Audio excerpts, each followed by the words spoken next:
want to do is we're going to install the OBDGenie programmer.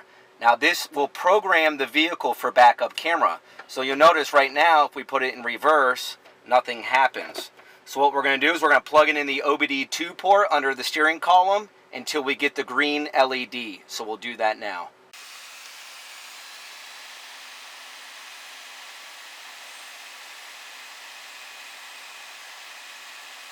Alright, now that we have the green light, we can go ahead and remove it.